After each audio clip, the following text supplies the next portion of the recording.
இந்த பக்கம் நிற்கிற எல்லாருமே போயிடணும். அங்கே சேருக்கு போங்க பார்ப்போம். என் கூட அவங்க தம்பிகள் போயிடணும். எல்லாரும் பின்னாடி போங்க. ஏய், இந்த வழியா வாங்கடா, இந்த வழியா வாடா. நேர் வழியிலே போக மாட்டீங்களா? வாடா எல்லாம் அப்படி எல்லாரும் வந்துரு. போங்க பக்கம்.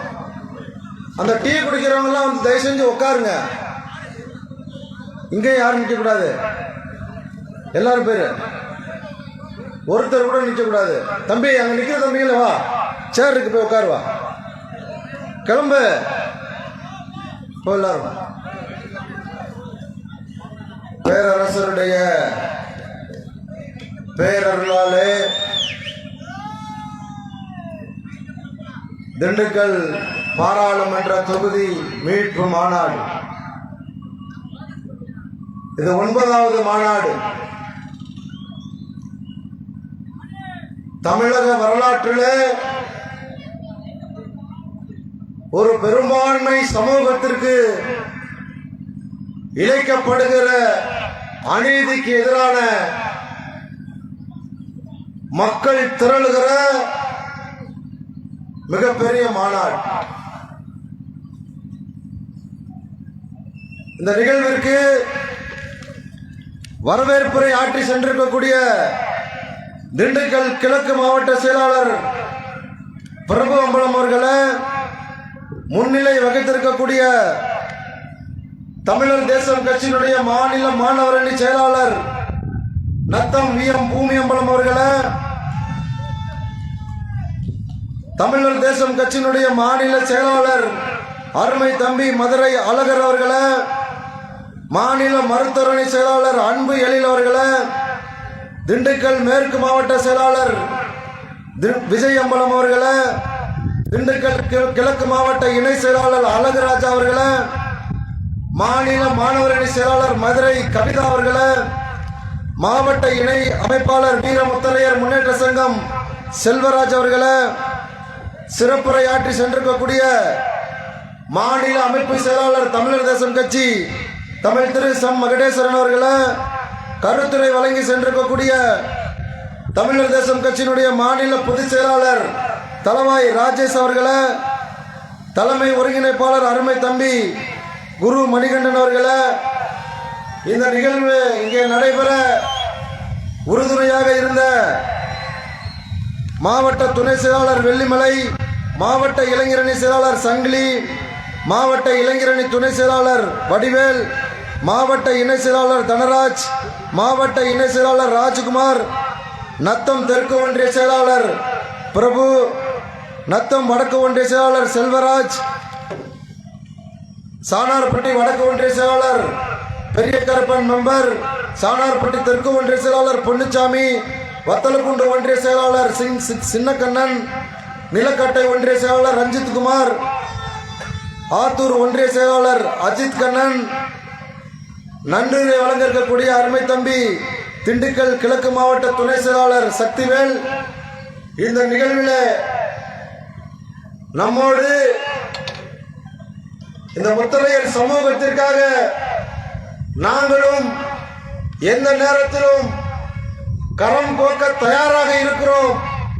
உங்கள் மேடையிலே நான் பேச வேண்டும், உங்கள் மக்களிடம் நான் உரையாற்ற வேண்டும் என்று ஆவலோடு வந்து இந்த சமூகத்திற்கு நாங்கள் உறுதுணையாக இருப்போம் என்பதை உறுதி செய்து அமர்ந்திருக்கக்கூடிய அருமை தம்பி தேவேந்திர குல வேளாளர் எழுச்சி இயக்கத்தினுடைய செயல் தலைவர் அருமை தம்பி சுந்தர்ஜி அவர்களே, இந்த நிகழ்விலே பெருந்திரளாக கலந்து கொண்டிருக்கக்கூடிய தாய்மார்களே, பெரியவர்களே, இளைஞர்களே, உங்கள் அத்தனை பேருக்கும் தமிழர் தேசம் கட்சியின் சார்பிலும் வீர முத்தரையர் முன்னேற்ற சங்கத்தின் சார்பிலும் நெஞ்சம் நிறைந்த வணக்கத்தை தெரிவித்துக் கொள்கிறேன். வரலாறு, இந்த தமிழகத்திலே 1000த்திற்கும் மேற்பட்ட சாதிகள் இருக்கிறார்கள். அந்த 1000த்திற்கும் மேற்பட்ட சாதிகளுக்கு 1000 கால வரலாறு இருக்கிறதா? பேரரசர் பெரும்பிடுகு முத்தரையரை போட்டிருக்கும் பாருங்க, அவருக்கு வயசு 1348. நல்லா ஞாபகம் வச்சுக்கோங்க எல்லாரும். 1348 வயசு நடந்துகிட்டு இருக்கு. வர்ற மே 23 வந்துச்சுன்னா 1349 இந்த கத்துறது விசில் அடிக்கிறது இந்த வேலையெல்லாம் செஞ்சீங்கன்னா கேவலமா நான் பேசிடுவேன். வரலாற்றிலே நாடாண்ட சமூகம் புதுக்கோட்டை பக்கம் போனீங்கன்னு சொன்னா அன்னார்ந்து பார்க்கக்கூடிய மிகப்பெரிய கோபுரங்களை எழுப்பியவர்கள் நமது முன்னோர்கள்.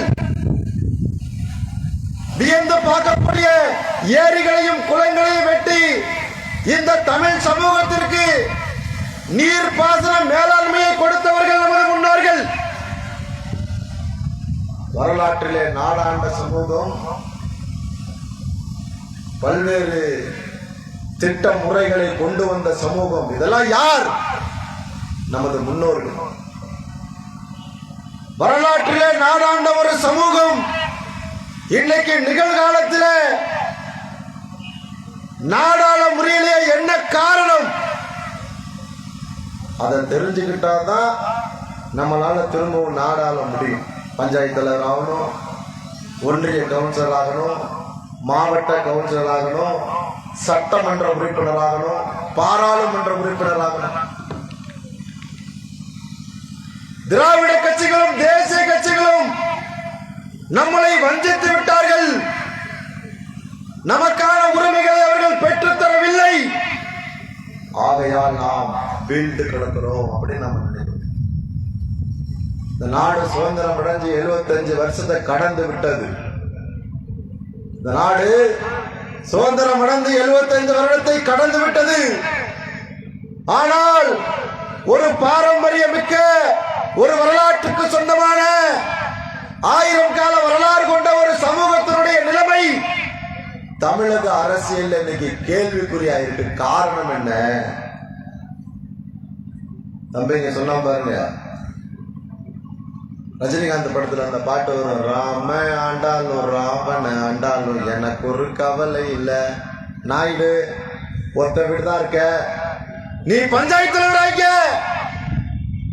ரெட்டியாரு என் கிராமத்துல நாங்க 500 வீடு இருக்கோம், எங்க பஞ்சாயத்துல நாங்க 2000 கிராம வீடுகள் இருக்கோம். ஆனா ரெட்டியார் 2 வீடு இருக்கியா, நாடார் 1 வீடு இருக்கியா, வெள்ளாளர் 10 வீடு இருக்கியா, நீ என்னை ஆண்டுகொள். அதான் இந்த பாட்டு. இந்த பாட்டு அப்படியே பொருந்தும் இந்த சமூகத்துக்கு. எதை பத்தியாவது கவலைப்பட்டிருக்குமா? சிறுபான்மை சமூகங்களை நம்மளை ஆள வச்சதனுடைய விளைவை என்ன தெரியுமா பண்ணா? என்ன பண்ணா? முத்தரையனுடைய வாழ்வியல், கூரை வீட்டிலே வாழுகிற முத்தரையன் கூரை வீட்டில் தான் வாழ வேண்டும். அரசாங்கத்தினுடைய இலவச வீடுகளை கூட தர மறுக்கிறார்கள். எத்தனை பேருக்கு வீடு வாங்கி கொடுத்திருக்கான் அதிமுகவும் திமுகவும், அதில் இருக்கக்கூடிய சிறுபான்மை சாதி. இது பெரும்பான்மை சாதி. நத்தம் சட்டமன்ற தொகுதியில் முத்திரையர் மக்கள் பெரும்பான்மையாக வாழ்கிறோம்.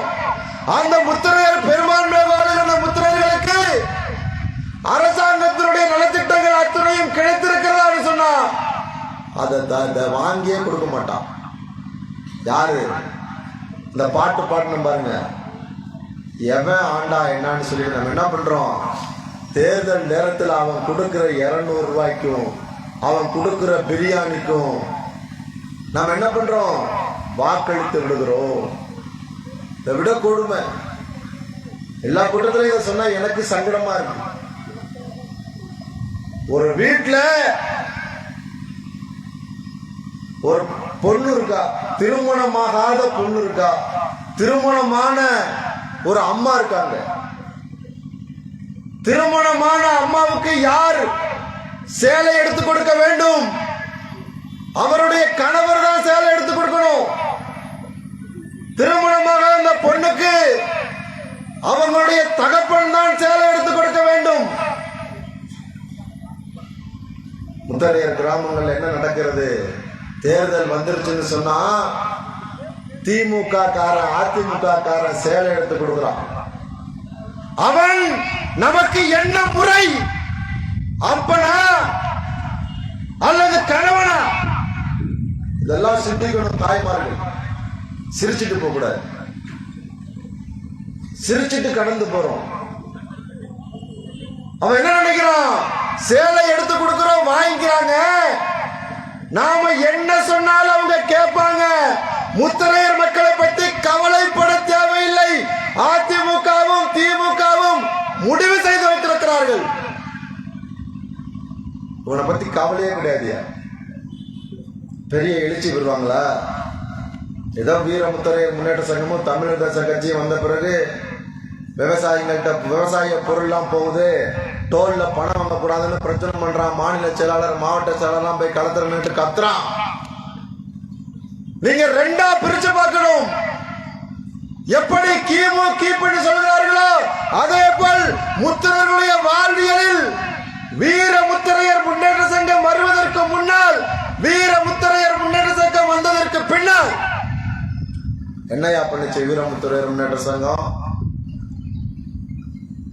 இந்த மக்களை தமிழகம் முழுக்க அடையாளப்படுத்தியிருக்கிறோம். எப்படி அடையாளப்படுத்தணும்? முத்தரையர்கள் பெரும்பான்மையாக வாழுகிற கிராமங்கள்ல பேரரசர் பெரும்பிடுக முத்தரையருடைய படத்தை போட்டு வீர முத்தரையர் முன்னேற்ற சங்கம் போடுவை. கொங்கு மண்டலத்திலே நாங்கள் கடந்து போகிற போது அது கவுண்டர்கள் பெரும்பான்மையாக வாழுகிற பகுதி என்பதை அந்த பகுதியிலே அந்த மக்கள் நிரூபித்திருக்கிறார்கள். வன்னியர் மக்கள் பெரும்பான்மையாக வாழுகிற பகுதியில் அவர்கள் நாங்கள் தான் இந்த பகுதியிலே பெரும்பான்மையாக இருக்கிறோம் என்பதை நிரூபித்திருக்கிறார்கள். இன்னும் சொல்ல போனா தேவேந்திர குல மக்கள் பெரும்பான்மையாக வாழுகிற பகுதிகளில் கூட அவர்களுடைய அந்த பச்சை சிகப்பு கலர் அடிச்சு நாங்க இங்க பெரும்பான்மையா இருக்கணும் தைரியமாக நிரூபித்திருக்கிறார்கள். ஆனா நாம வாழ்ற பகுதியில் என்ன தெரியுமா இருக்கும்? அதிமுக இருக்கும், திமுக இருக்கும், பிஜேபி இருக்கும், காங்கிரஸ் இருக்கும், கம்யூனிஸ்ட் கொடி இருக்கும். எந்த ஊர்ல எல்லாம் தமிழ்நாட்டுல சாதி சங்க கொடி பறக்கலையோ அந்த கிராமம் எல்லாம் முத்தரையர் மக்கள் பெரும்பான்மையாக வாழுகிற கிராமம். அச்சப்படுகிறோம். சாதியை சொல்வதற்கு நாம அச்சப்படுகிறோம்.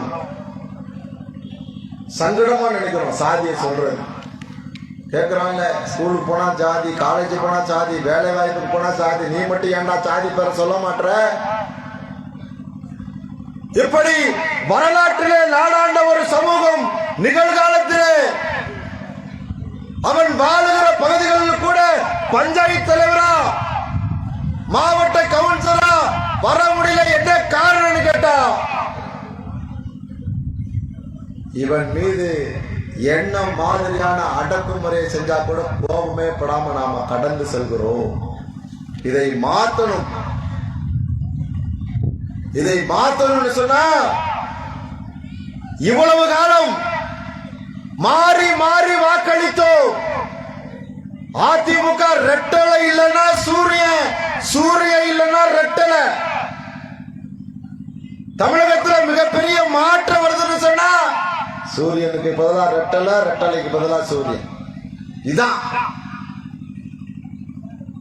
என்ன மாற்றத்தை கண்டுவிட்டோம்? மாறி மாறி வாக்களித்தோம்.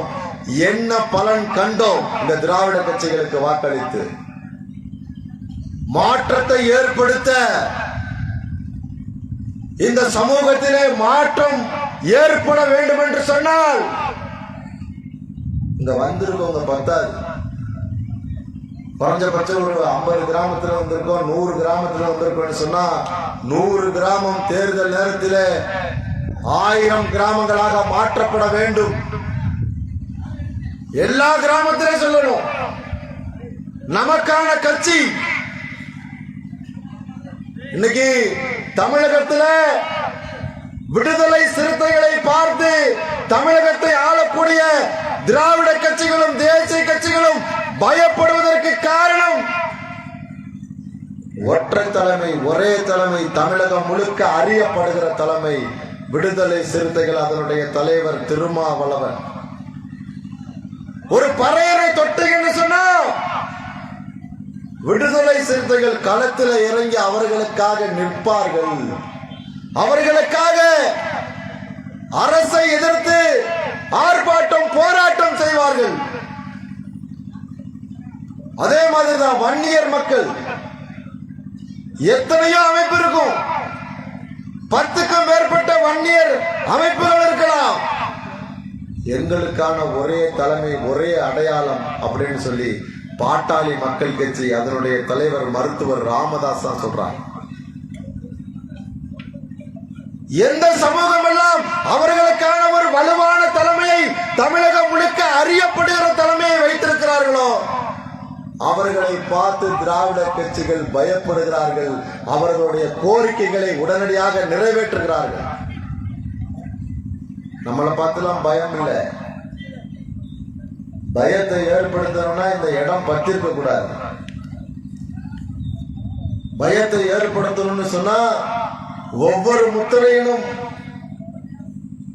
நான் வீர முத்திரையர் முன்னேற்ற சங்கத்தில் தான் பயணிப்பேன், நான் தமிழர் தேசம் கட்சி சொல்லுகிறவனுக்கு தான் வாக்களிப்பேன் அப்படின்னு நீங்க உறுதிமொழி எடுத்துட்டு போகணும். எல்லா கிராமத்துக்கும் கொண்டு போகணும். அத அப்பதான் தமிழகத்தை ஆளக்கூடிய கட்சிகள் நம்மளை பார்த்து பயப்படுவார்கள்.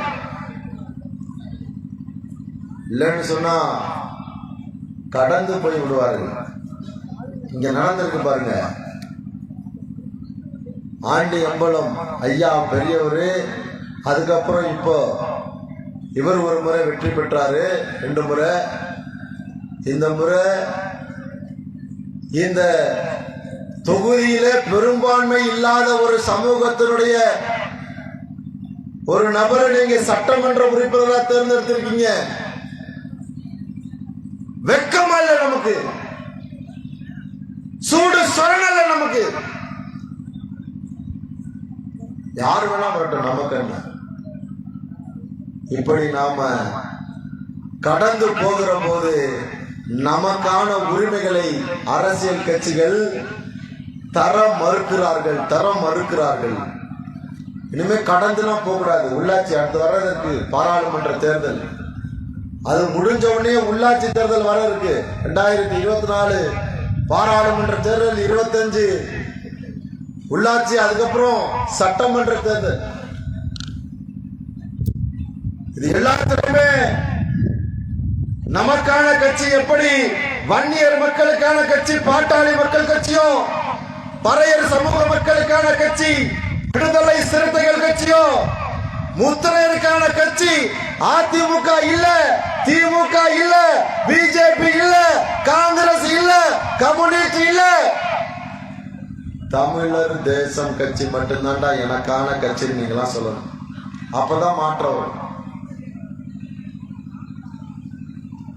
நான் சாதி சங்க கூட்டத்துக்கு வருவேன், கட்சி கூட்டத்துக்கு வருவேன். தேர்தல் வருகிற போது நான் அதிமுக காரன், திமுக காரன். நான் எங்க அப்பாலாம் கம்யூனிஸ்ட் போனேன். ராமேஸ்வரத்தில் ஒரு ஊர்ல வயசான பெரியவர், 71 வயசு பெரியவர், மிகப்பெரிய அளவில் மீன்பிடி தொழில் செஞ்சுட்டு இருக்கார். 12 வயசுல இருந்து எம்ஜிஆர் தான். அவருக்கு இப்ப வயசு 71. சொல்றார், ஐயா நீங்க எம்ஜிஆர் சொல்றீங்களே, அதிமுகவில் உங்களுக்கு என்ன பொறுப்பு கொடுத்தார்கள்? இல்ல, என்கிட்ட 4 கார் இருக்கு. 4 கார்லயுமே அதிமுக கலர் தான் எழுதியிருப்பேன். ஓட்டு போடுறது யாருக்கு போடுவேன்? அதிமுக யார வேட்பாளராக நிப்பாட்டுறாங்களோ, கவுன்சிலரோ, பஞ்சாயத்துல அவங்களுக்கு தான் போடுவேன். அப்படி என்ன நடந்துச்சு? ஒரே ஊரு, அந்த ஒரே ஊர்ல 4 குடும்பம் தான் கல்லர் சமூகம். அந்த 4 குடும்பத்துல 4 பேருமே கவுன்சிலர். அவங்களுக்கு தான் ஓட்டு போட்டீங்களா? ஆமா, அவங்க ரெட்டல நின்னாங்க. எவ்வளவு ஒரு கேவலமான ஒரு மனநிலை. எம்ஜிஆருடைய ரசிகனாக நீ இரு, சொந்த சமூகத்துக்காக நீ கொஞ்சமாவது களத்துல நின்றுக்கணும்ல. போயிட்டாரு எம்ஜிஆர். அடுத்தது ஜெயலலிதான்னு ஓட்டு போட்டான் நம்மாலு. அந்த அம்மாவும் போய் சேர்ந்துருச்சு. அடுத்து என்னம்னா தீபான்னு ஒண்ணு வந்துச்சு. அதுக்கு பின்னாடி நம்மால் நிறைய பேர் போனா. கிராமம் முழுக்க பார்த்தோம். அந்த அம்மா இப்ப எல்லாத்தையும் நட்டாத்துல கொண்டு போயிடுச்சு. அந்த அம்மாவோட வீடு கிடைச்சா போதுன்னு போயிட்டாங்க. இப்படி சொந்த சமூகத்திலே களமாடுகிற தம்பிகளை தவிர்த்து நீங்க பிறரை நோக்கி போனீங்கன்னு சொன்னா உங்களுக்காக பிரச்சனை ஏற்படுகிற போது உங்களுக்காக களத்திலே நிற்பது இது நாள் வரையில் நின்றது வீர முத்தரையர் முன்னேற்ற சங்கம். இனிமேல் உங்களுக்காக வாதாட போராட நிற்க போவது தமிழர் தேசம் கட்சி. இதை உள்வாங்கிக்கங்க. வேற யாரும் வர மாட்டாங்க. எல்லாத்துக்குமே அரசியல் தான். ஓட்டு போட்டானா வளைய அவன் நிலைமை எப்படி இருந்தா நமக்கு என்ன? முத்தரையன் ஓட்டு போட்டானா, அம்பலக்காரன் ஓட்டு போட்டானா, அவனுடைய வாழ்வியல் இலவசமா கொடுக்கிற ஆடு மாடை கூட தரம் மறுக்கிறான் இன்னைக்கு அதிமுகவில் திமுகலாம். மதுரையில் ஒரு பஞ்சாயத்துல ஒரு சொன்னார், அப்ப ஆர்பி உதயகுமார் மந்திரியா இருக்கார், தலைவர ஏன் பஞ்சாயத்தை தவிர எல்லா பஞ்சாயத்துலயும் ஆடு கொடுத்தாச்சு. நான் முத்திரையர்ன்றதுனால, நானும் அதிமுகவில் தான் இருக்கேன், நான் முத்திரையர்ன்றதுனால என் பஞ்சாயத்துக்கு மட்டும் அரசாங்கத்தினுடைய இலவச ஆடுகளை கொடுக்க மறுத்துட்டாங்கன்னா வேதனையின் உச்சம். இந்த சமூகத்தை அரசியல்வாதிகள் சீண்டி பார்க்கிறார்கள். இவர்களுக்கு ரோசம் வருகிறதா? இவர்கள் மானம் உள்ளவர்களா அப்படின்னு பார்க்கிறவன் எல்லாம் சிறுபான்மை சாதி. அதிமுகவில் திமுகவில் இருக்க சிறுபான்மை சாதி. அவர்கள்லாம் வேறும் வேரடி மண்ணும் இல்லாமல் காணாமல் போகணும்னு சொன்னா நாமெல்லாம் கொஞ்சம் விழிப்போடு இருக்கணும். எங்க இல்ல சாதி? யார் கேட்கல சாதி? யார் பார்க்கல சாதி? நீங்க சட்டமன்ற உறுப்பினரா ஒரு செட்டியாரை கொண்டு போய் உட்கார வச்சீங்கன்னு சொன்னா அந்த செட்டியார்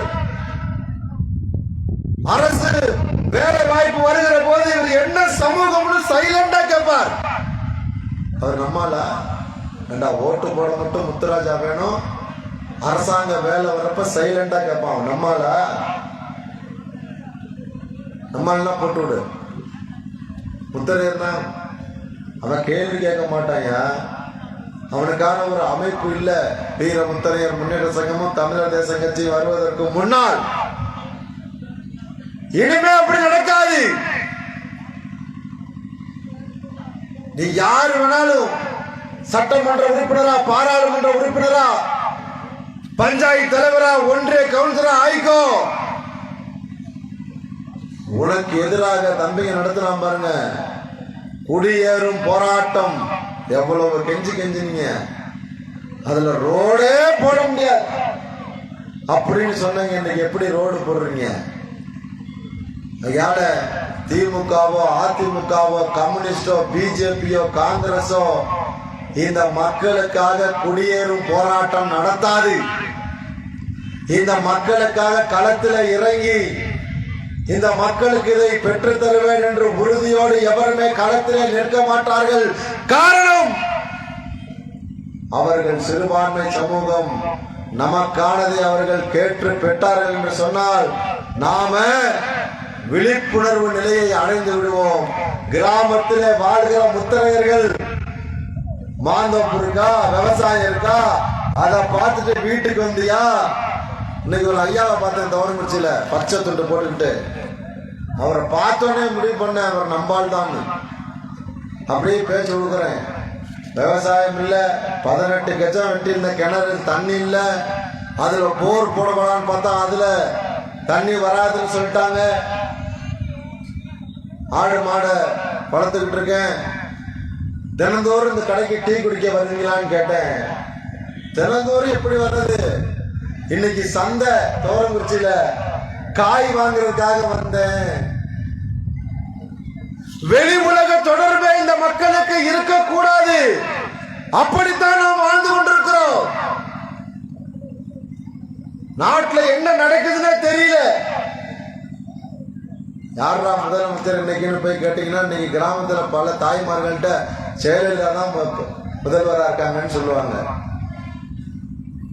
அங்க யாரு அப்படின்னு கேட்டா மேல ராஜீவ்காந்தி தான் இருக்காருன்னு சொல்லுவாங்க. எந்த எதிர்பார்ப்புமே இல்லாமல்,